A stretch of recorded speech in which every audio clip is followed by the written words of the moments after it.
body of water below is called the tail bay or tail race, which here is actually the Colorado River. This is where the water drawn from hundreds of feet below the surface of Lake Mead spills out through the turbines and flows on downstream. The water temperature out of the turbines averages 53 degrees. You'll notice the roofs of both buildings appear to have wires coming out of them. This is called the takeoff structure.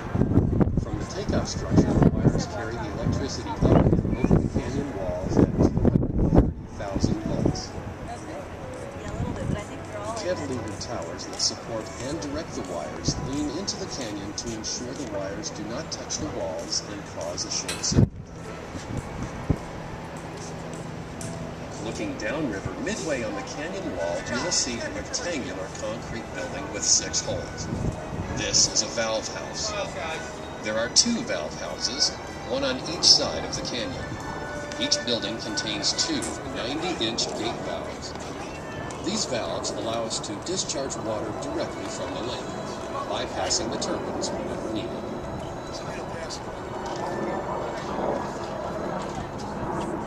Above the valve houses, stretching across the canyon, are 6 3.5-inch diameter cables.